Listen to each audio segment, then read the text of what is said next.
her to leave, and then I was going to a training early Thursday, so there was no way we could pop in on Wednesday nights. So kind of bummed. I'm gonna try to listen to that on our website.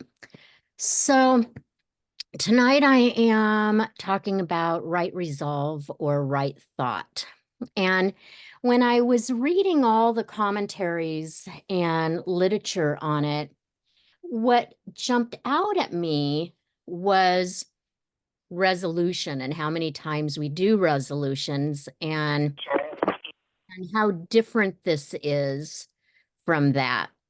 So I'm just going to kind of go through some of my notes and then we'll go into a discussion. But the right resolve or right thought is there's three categories. Shantai might have talked about them last week: wisdom, ethical conduct, and mental discipline. And that's the three training folds. And this is in the wisdom category.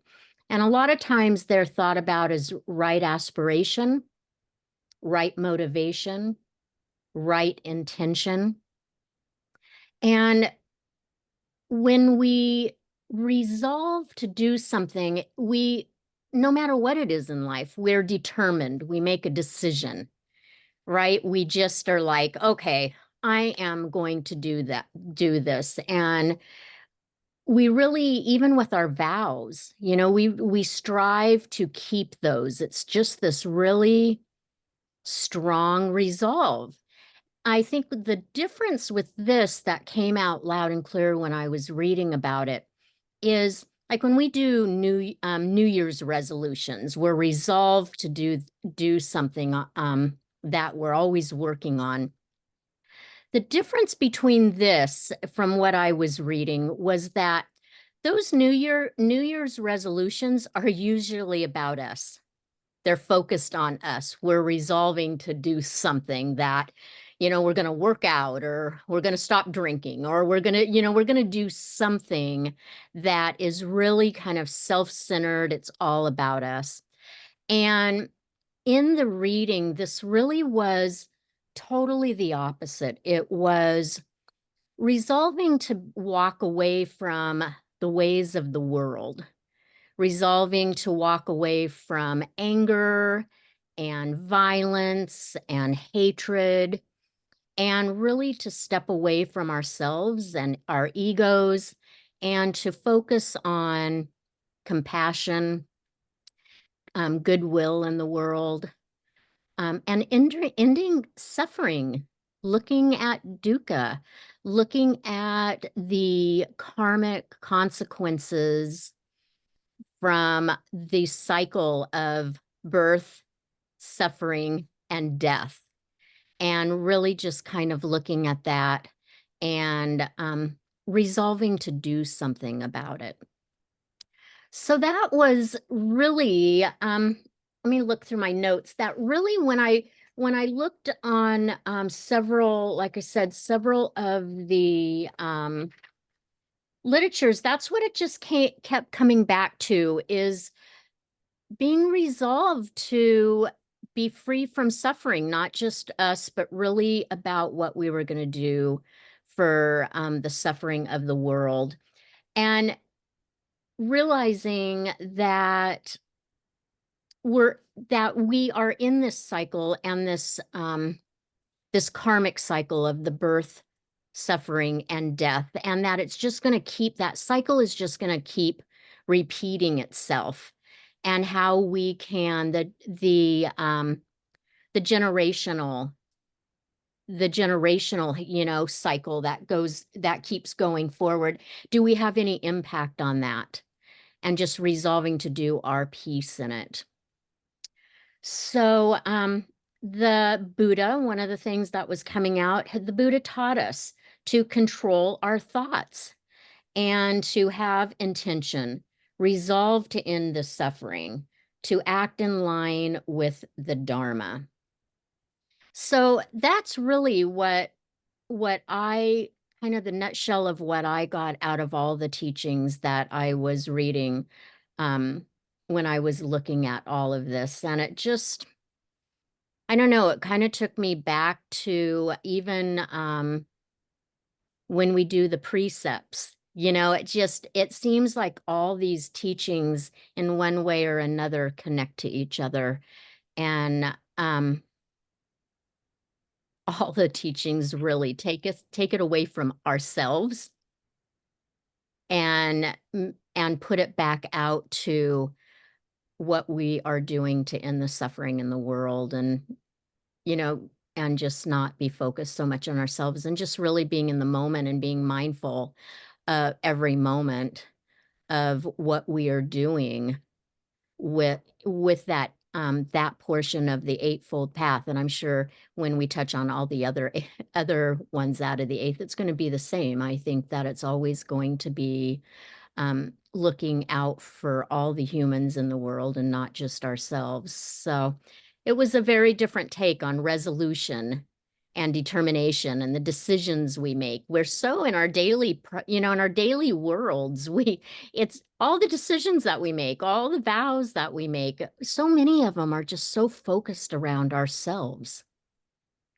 how we, how we are going to, you know, react every day in the world, our little to-do list, all of that. It's just so much of it is focused on ourselves. And this really was about stepping away from ourselves and what we were going to do to end the suffering of the world and really focusing on compassion and kindness and love. So that is my thoughts. What's everybody else's thoughts about this? So you don't think that focusing on ourselves, by focusing on ourselves, we help heal the world, that we are indeed reflecting the world? Dixie, I don't think it really said don't. I don't think anything that I was reading was saying don't focus on yourself at all. I think that we are part of the world. We are part of the process.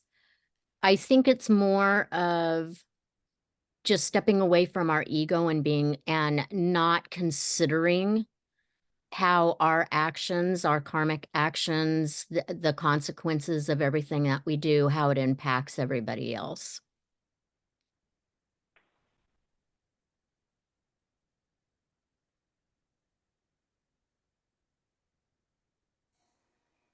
When you started talking, the first thing when you're talking about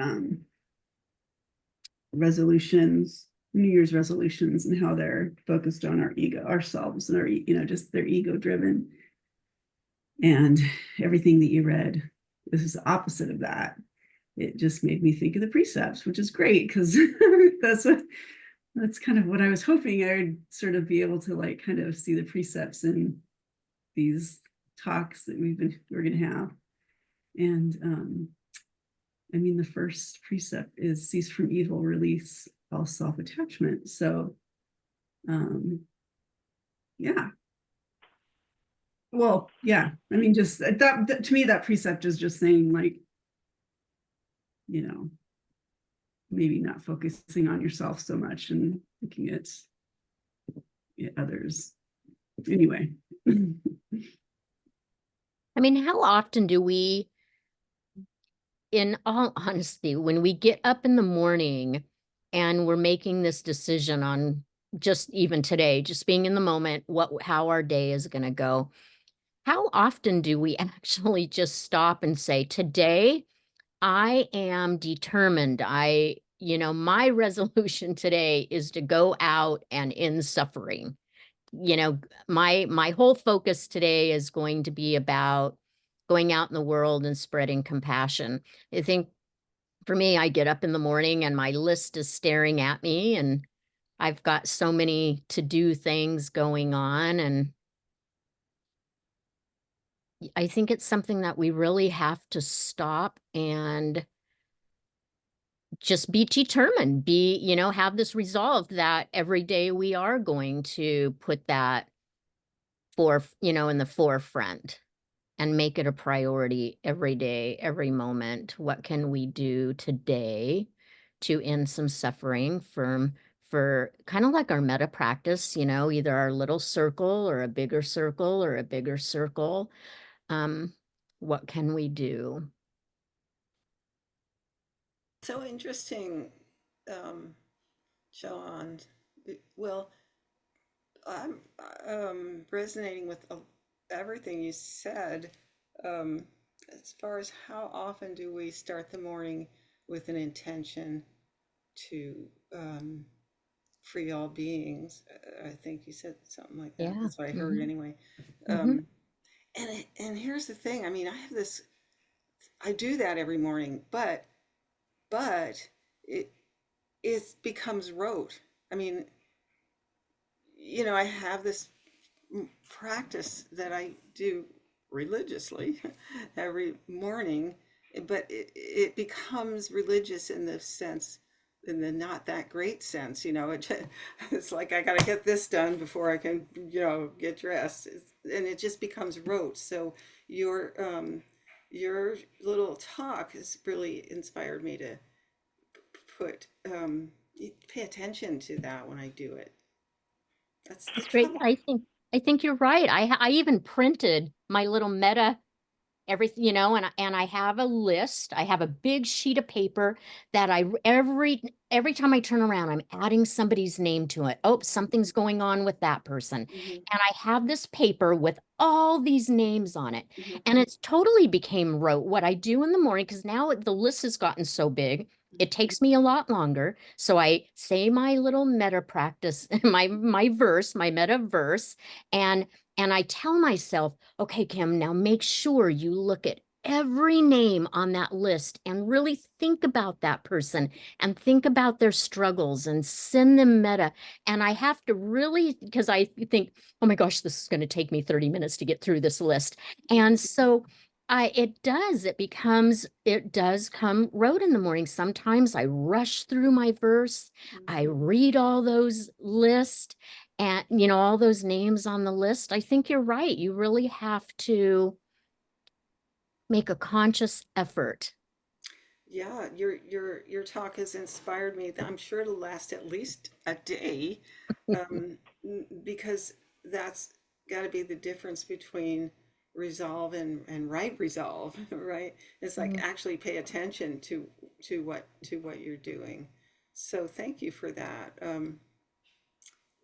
Mm, the, it's Yeah, interesting. Sorry, go ahead, Ruthann. sorry. Go ahead, finish.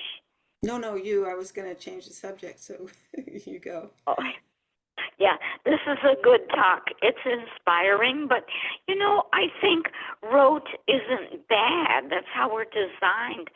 And I like to think that rote can be just like a physical exercise, or if you're working on a particular song that you want to get the rhythm right for it.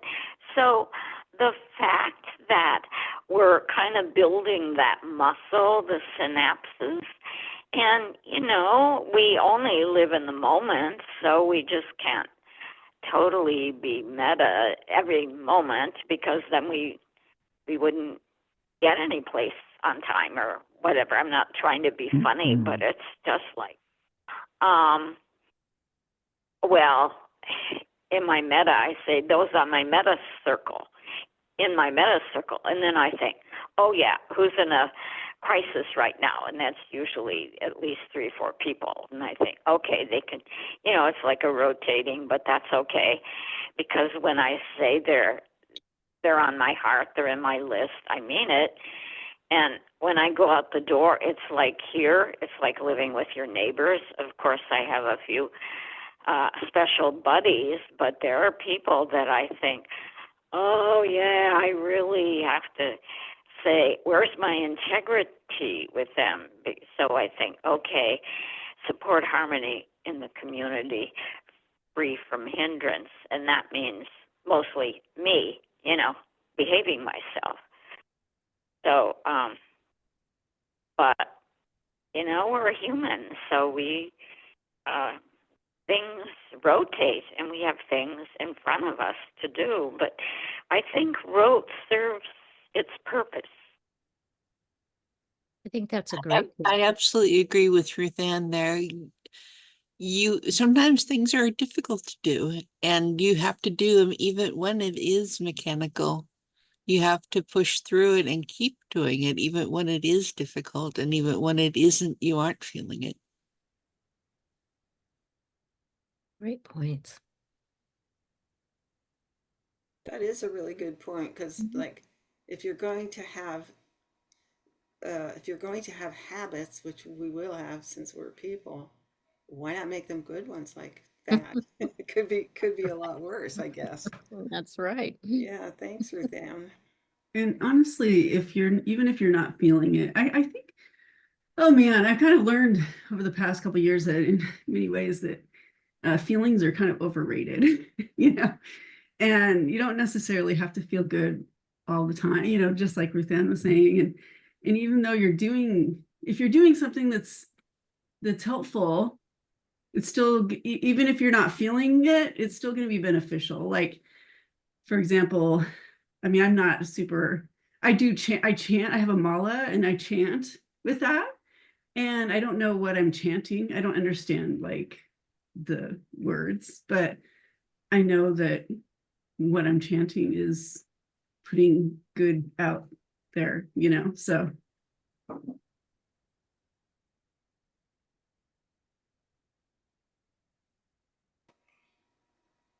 I love that, because like with the meta practice, or with the AA practice of, wishing your challenging people well, the people that are difficult for you, you making an effort to wish them well. You're kind of told that do it anyway, even if you're not feeling it. Just do it anyway. Yeah, and that reminds me of Tonglen. So I've been doing a little bit more of that after we read that book. And what you just said, I was like, yeah, it's like, don't really think about, I think about a person and I'm thinking, well, I don't know if I really want this. But it's like, yes, because why not? That's something I could probably do to help relieve their suffering. And so it's kind of like we were just talking about, thinking about somebody else, maybe somebody you don't really understand or don't really appreciate, but know they're suffering. And I don't know, just kind of tied that in for me. Yeah, like it. What I came out, I was really pleased last week. My own interpretation, right view. And I said, well, my view, I have another spiritual practice besides Buddhism. And my view may be very different than yours, but what it came out with that I got from Shintai was right view is wisdom. And wisdom is non-denominational. Wisdom is wisdom, it's universal. And so if I can focus on wisdom, then my right thought, I have a tendency to be very judgmental. So the first thing that in terms of right thought is stop being judgmental. And things like that, doing things to please other people in a transactional way. So when I think about this for right thought, it is, I am doing this with love. I am doing this without judgment. I am doing whatever the thinking that goes with that, because then there's the speaking and the action. But for me, to just finally have the word wisdom really made a big difference for me with right view, because then my right thought would be to be wise, whatever that means in the moment. And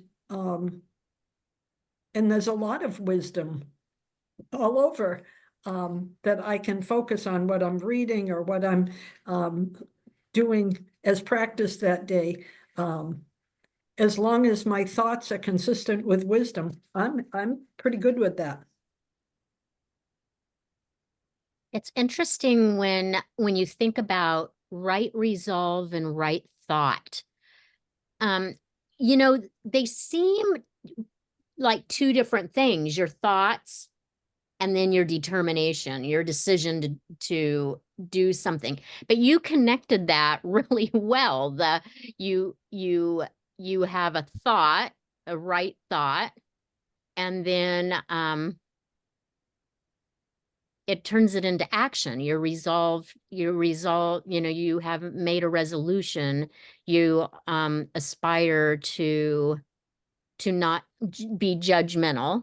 So your thought that's there, you aspire not to judge. So it really connects the two. Mhm. That was a big step for me last week to just put that word wisdom in there. Everything else seemed to fall into place better then. Mhm. And what I Yeah. keep thinking is like the word awareness, and I don't know if that's probably what you were saying, Dixie, but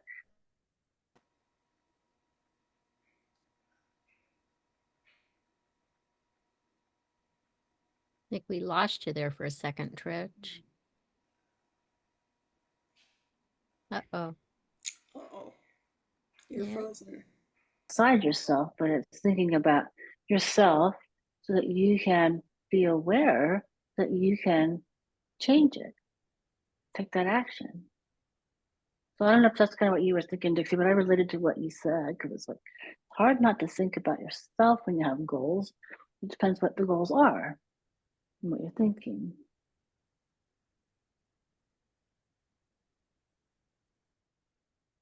I think that's totally true. If you're an alcoholic and you resolve to not drink, that's all about letting go of the self, and it's all about, you know, putting the self to the side and makes the world better. So I guess it I guess it depends, you know, if you're resolving to become a billionaire no matter what it takes, that would be something different. But isn't it interesting when you do make a New Year's resolution? I mean, sure, it's usually focused on yourself, but it's often something that does make you're supposed to choose something that makes you a better person, right? I mean, that's kind of the point of New Year's resolution. So I don't know, that's interesting. And I think like resolving to make yourself a better person is good. I mean, because then you'll be a better person in the world, which is good for the world. Yeah, it's true. Totally. You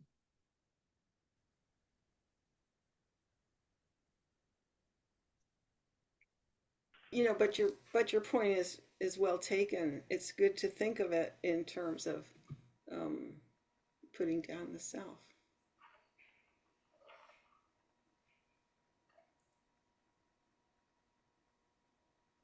And I think too, like maybe when you do think of it in those terms, you possibly could be more successful, I guess, you know, like so,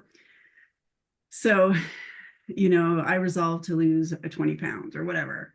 And um that's a very self-centered way of having that kind of, I don't know. Yeah, I'm just thinking now I'm blabbering and thinking out loud. I'm sorry. We don't know the consequences of our actions. When I resolved to get an apron, when I resolved to make my apron, I made a very pretty apron rather than a plain one. But the intention of it is the result of it is that it keeps my clothes clean, so I buy fewer clothes. I consume less. I take up less space. We don't know what the resolution of it. I mean, maybe you losing weight has larger good effects. We don't know what all the results of our actions are. Yeah, and I agree on what I said, Dixie. It's like the word intention. Yeah, it's your intention. If you want to be a billionaire, no matter what it takes, moving people out of the way and doing damage, that's a whole different intention than wanting to have more money so that you can help people that are poor. I mean, yeah, it's really about the intention. I like that. When I first started learning about Buddhism, studying Buddhism, I first learned about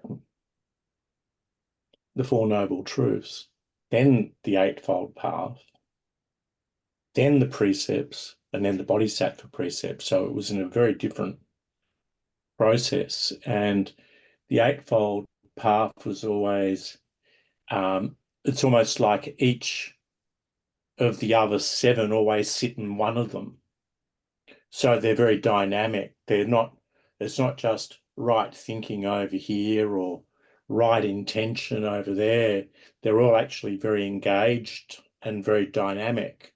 And even some of the early schools placed right energy or right effort as the highest, as the last in the cycle.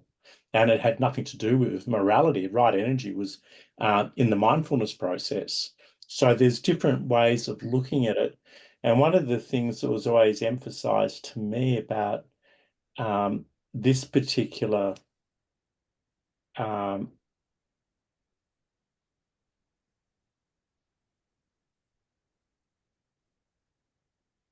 could I put it? This particular spoke of the Dharma is that right intention also underpins our resolve. So you don't really develop a resolve unless you have an intention to do it. But an intention can be a bit more complicated than that, because it was always emphasized to me, oh, you've got to watch your intentions, you got to be, and I think we do need to be aware of what our intentions are, because it's a bit like with criminal law, the mens rea is your intention, what you've intended to do. So somebody who kills somebody or hurts somebody or speaks badly about somebody, they've done it knowingly. They've intended something knowing they're doing it. So it's a bit more dynamic than just making a resolve. That's my view anyway. And just to, and so what happens is we try and guide our intentions by our resolutions or by our precepts. And an example which came up for me recently was when I was in Nepal and I was doing this study program. One of the things that came up was that some sections of Hindu and Buddhist society in Nepal kill animals. And they not only kill animals, but they engage in sacrifice.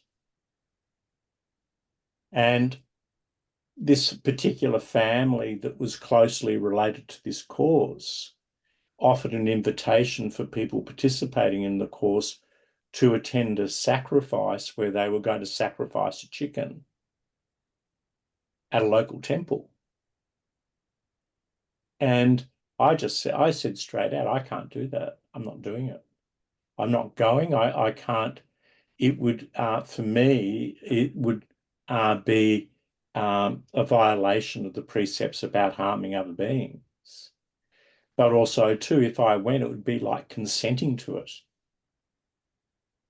And it would be consenting to that intention to kill something. And I said, no, I go, no, I'm not doing it. You're releasing energies here I don't want to be a part of. And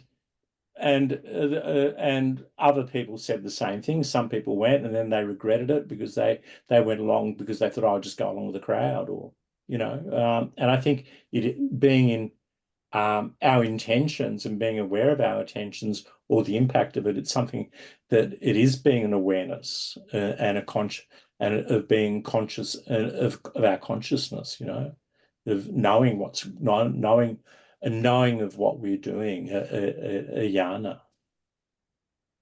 Anyway, that's my view. Well, you brought up when you were talking, what came up for me was something that comes up for me, it personally.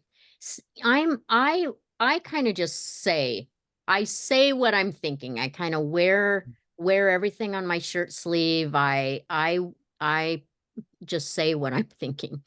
And I think sometimes my intent might be to communicate something that may not come across very positive.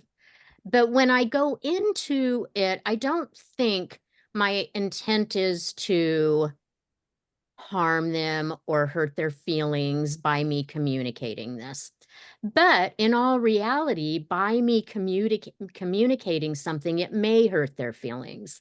And so I think that that intention really is important to really kind of think about, to step back. It's that pause, step back. Okay, if I say this, is my intention to get clarity or to really communicate feelings or whatever, or is the intention to not hurt their feelings? Because if you go into the conversation and right up front you clearly tell yourself, I don't want to hurt their feelings, I feel like I need to say this, but I don't want to hurt their feelings, my intention is not to hurt their feelings, that conversation probably would look a lot different.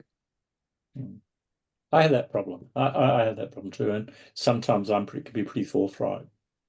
And I go, oh, gee, and then sometimes it's sort of like you feel like it was something that needed to be said. And it's not done with a malicious intent. And people often realize that, but that's not, some people get hurt. And I don't know,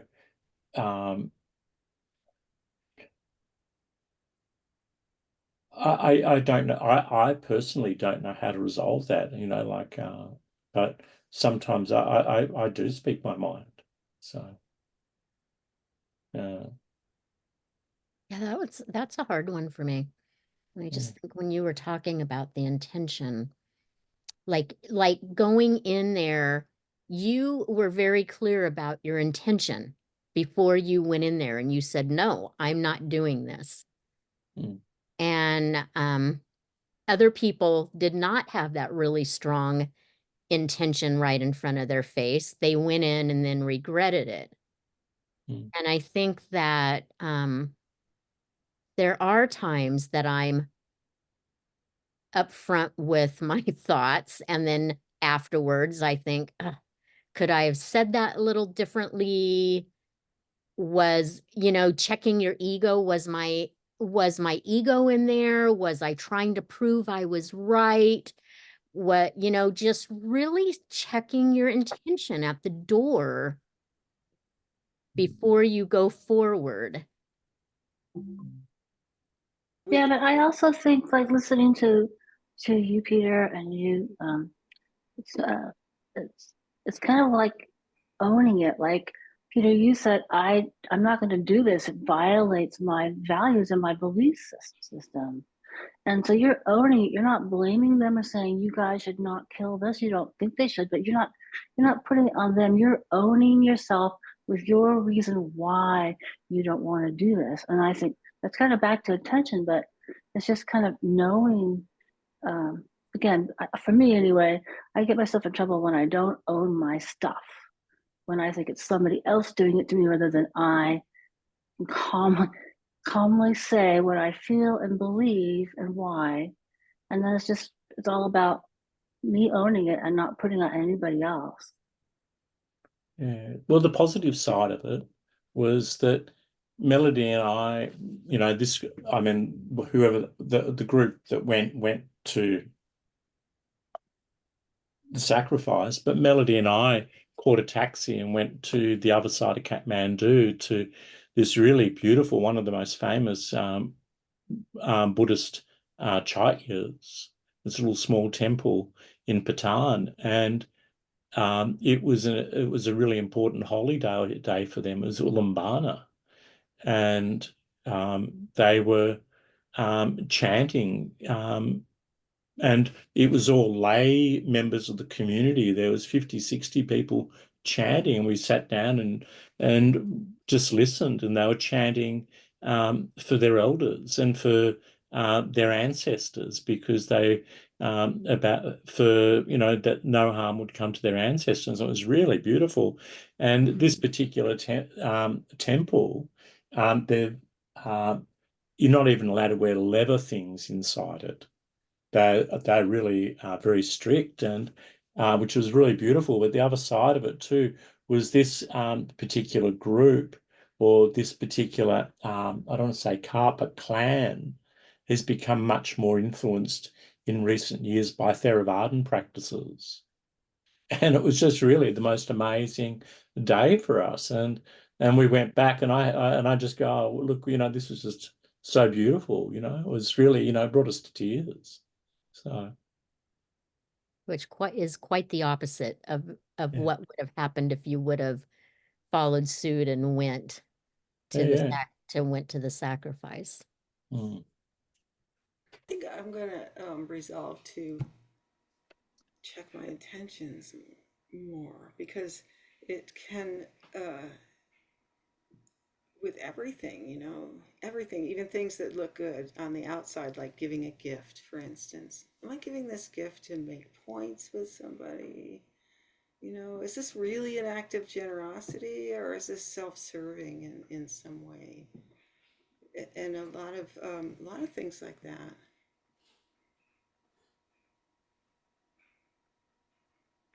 I think sometimes we do things for more than one reason, and we don't always need to take the time, or maybe can't go through all the reasons. And if there are a couple of good reasons, I don't know, that seems to cover it, unless, you're really hiding some evil, obvious trope of, that's lurking inside of you.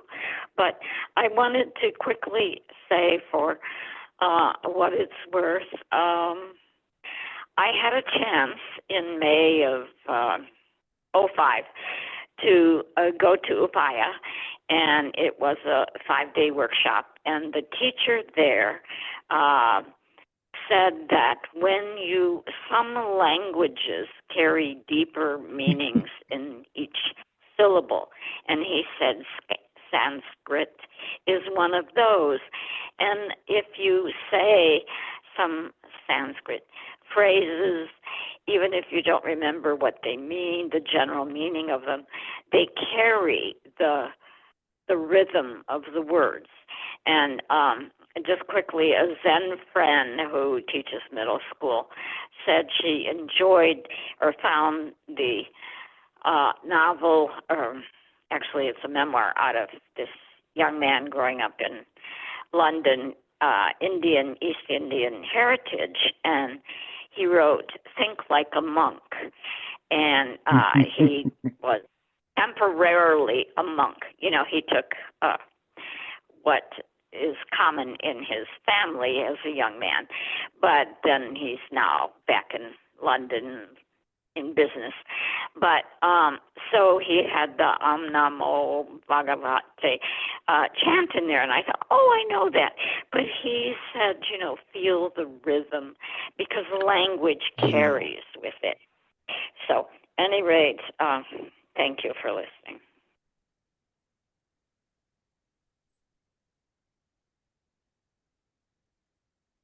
Hey, we've got 5 minutes. Does anybody else have any thoughts about our discussion tonight?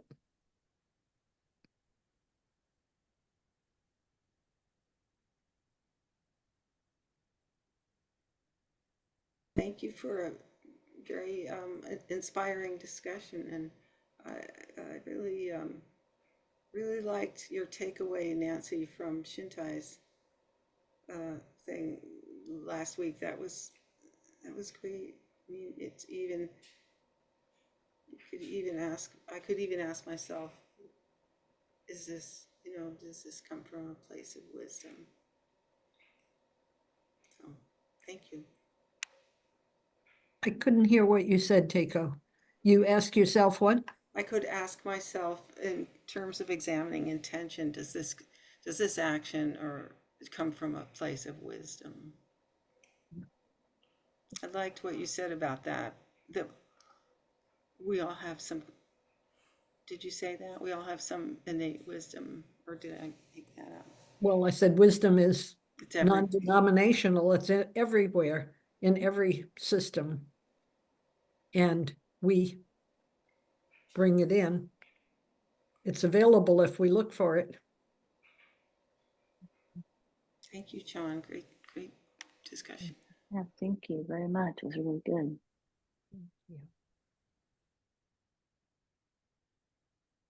Keiko, are you going to close us out?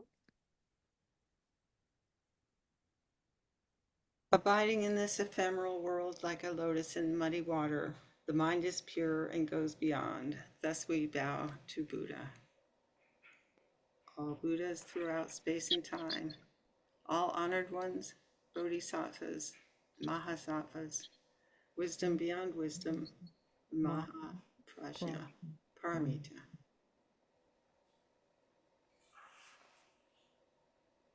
Okay. Night, Everybody, it was good to see everybody. thanks again. Yes.